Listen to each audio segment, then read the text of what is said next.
exactly what I told her.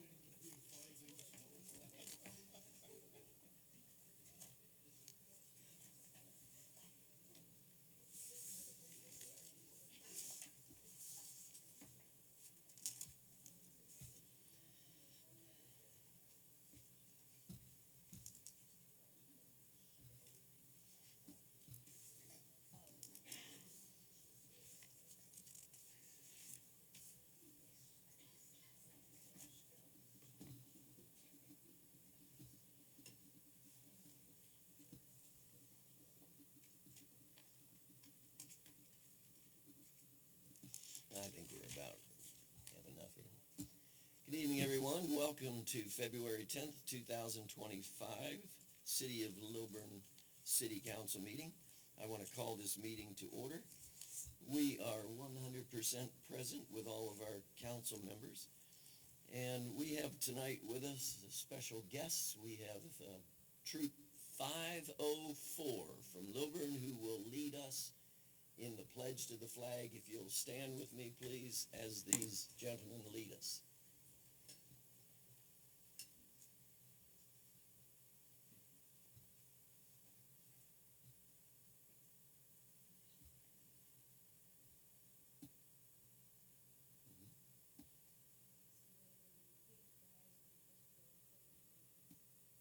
I pledge allegiance to the flag of the United States of America and to the republic for which it stands, one nation, under God, indivisible, with liberty and justice for all. Thank you very much. You may be seated. Tonight, would there be a motion to approve tonight's agenda? So moved. Second. It's been moved by Councilmember Hart, second by Councilmember Puella. All in favor of this agenda? It has passed 4-0. Tonight you may, and coming in, you may have noticed a police presence out front, and we want you to know that you're very safe in this building. We had a potential threat from a very threatening individual who wanted to disrupt this meeting, and so for your health and safety and welfare, we have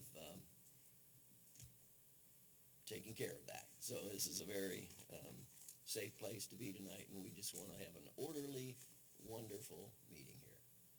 Everybody agree? Yeah, good.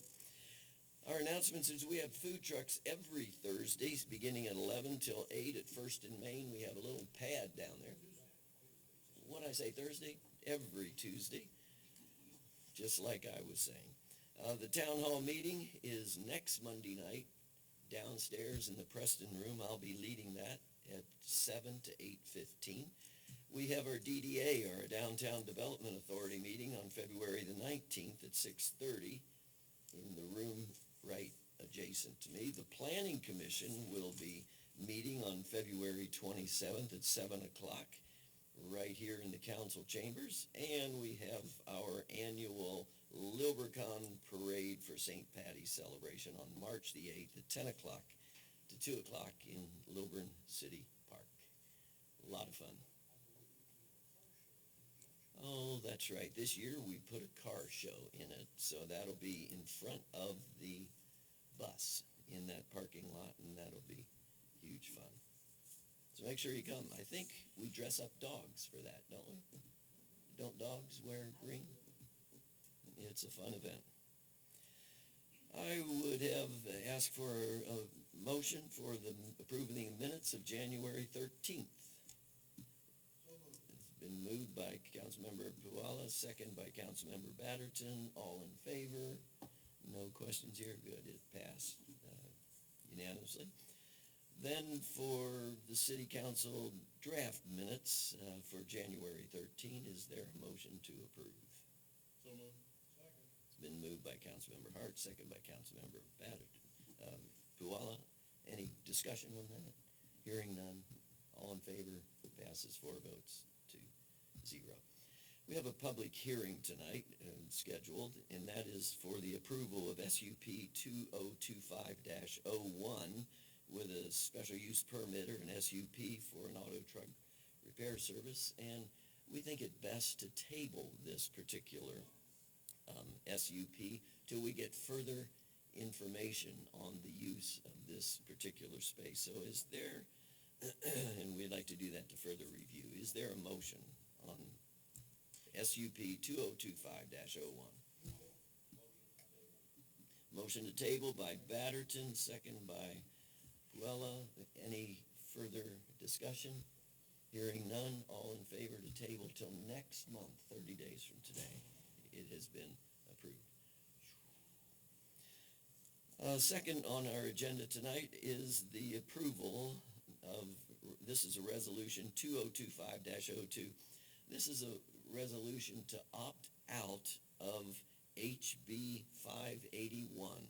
The state legislature has said that they want to, you've all voted for it in the referendum in November of last year. The state has offered any city or other entity to opt out of their plan, should we so desire.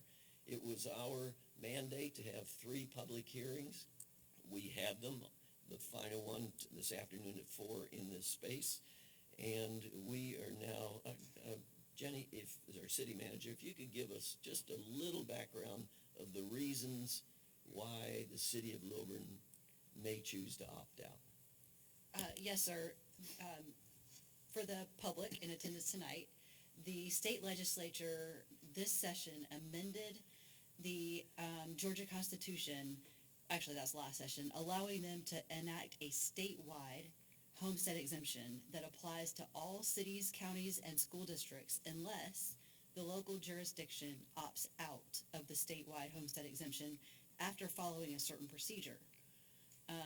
That's what you all voted for on the November referendum, whether or not you wanted to allow the state to amend the Georgia Constitution.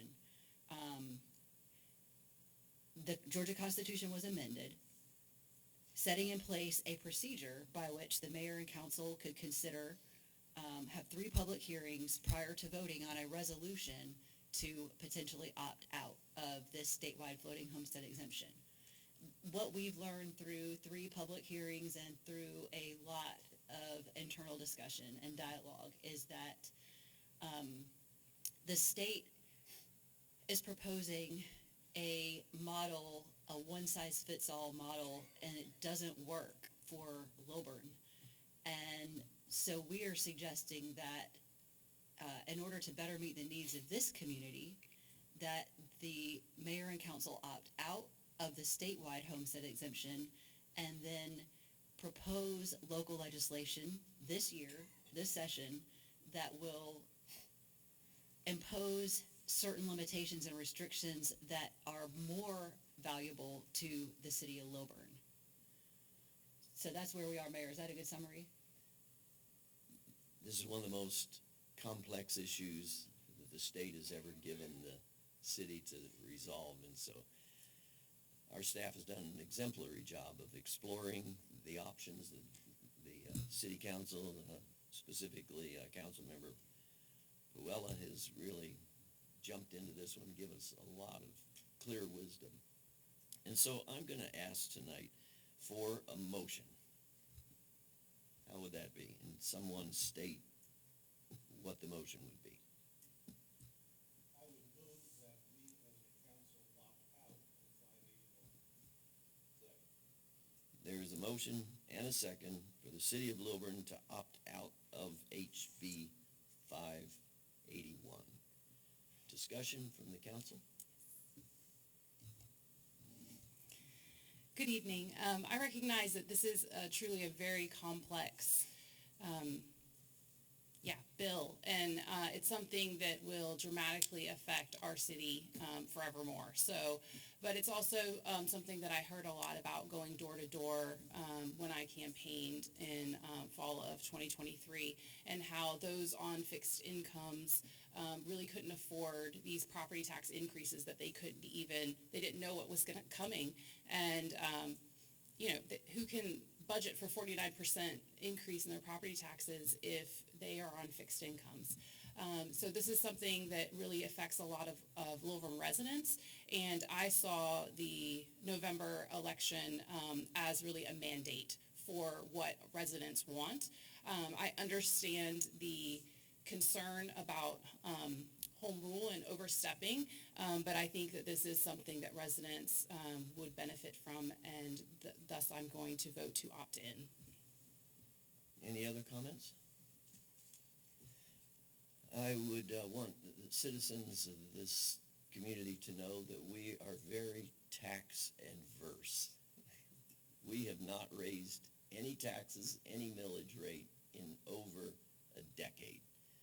So we are not planning on raising taxes as a result of this, and we're going to state our intent to pursue local options at another time of how we are going to fix this problem, or how we're going to move forward as a city. So I have a motion and a second, and we've discussed. All in favor? I have 3 votes. All opposed, same sign. We won. This passes 3-1. Thank you, staff, for all the hard work. This poor staff has attended every one of these meetings. Often there were more of us than people who wanted to come and learn about this very interesting issue. Our final piece of documentation or resolution tonight is a welcomed piece of, this will be a joy. For the last number of years, the city has been in conversation and in document sharing and signings to close the deal on the apartments and the, yes? To not move off of 581, could we declare the council's intention and then do this issue? Oh, Let's do that to keep, because the intention Sure. of the council, we have voted to opt out. The staff has developed something that we're going to present to the state. It has to be passed by the legislature. We feel like those of us that were supporting the opt-out process was the main concern for homeowners, and Councilmember Van Manen did point out clearly, the people felt like, I can't take another 49% increase in my taxes. I can't plan for that. We recognize that. And so we want to take care of that by proposing to the state legislature a process whereby we will cap how much those taxes can go up based on home valuation. And more detail will come to you as we present this. It will be done this year. It'll be done with the state legislature this session. We've already gotten agreement from both our state senator and House member that they would bring it forth for us to the state, and they felt positive about that. And the key is, maybe the key number is that the property tax would be capped at 8% within the city for anyone. There's another homestead exemption issue that deals with seniors, more detail than we want to put forth tonight.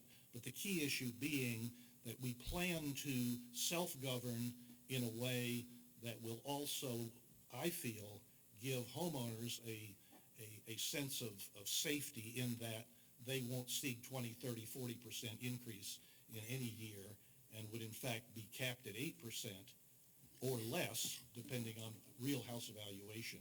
So that will go forth from the council. We've already discussed that in the work session, and just wanted to make that clear, have it be on the record, that that's our direction. with the new exemption. With a homestead exemption for seniors, that would be worked out, would be $50,000 rather than $10,000. One of the things we do know is that seniors are often most hurt by being able to stay in their home when their home evaluation tax goes up dramatically. So we're reading that into the record. Correct. Not into the motion. The That's motion's correct. There is no already done. motion. It's just This is for an public- informational thing for public in light record. of our opting out. We Thank want to you. put that on public record so that people will understand what direction. This is a comprehensive program, not just a decision to not do what the state wanted cities to do. Thank you. Our final agenda item tonight is 2025-03. This is a resolution to approve the financing piece of the downtown parking deck and the library. And so the staff is recommending that we have a motion to approve 2025-03. This resolution is approving the execution, delivery, and performance of a Fourth Amendment to the development agreement and the final pricing terms of certain revenue bonds to be issued by the Lilburn Downtown Development Authority and for other purposes. That's very legalese, but that's what we are. We've gone through several years of negotiation. For everybody in this room that's had a part of that process, my hat is off to you. Thank you for your tenacity. I think the contract is about 3 inches thick. It's not a 2-page document. This is a lot of money moving, and a lot of moving parts, and we now reach the final. This document should be signed by February 21, and February 24th, I am told, we will see our first action on the development site down on Railroad Avenue. So, would somebody read this motion at your pleasure? I read it, but I don't think I should read a motion I just read the staff motion, the bottom one, very bottom. Motion to approve resolution number 2025-03, a resolution approving the execution, delivery, and performance of a Fourth Amendment to the development agreement and the final pricing terms of certain revenue bonds to be issued by the Lilburn Downtown Development Authority and for other purposes. So I That's a make motion. a motion. Is there a second? Approve it. Second by Councilmember Puala. Further comment by the hearing none. All in favor? Passes 3 votes. 3-1. 3 votes for, 1 opposed. That concludes our meeting for tonight. This meeting is adjourned. Thank you for coming.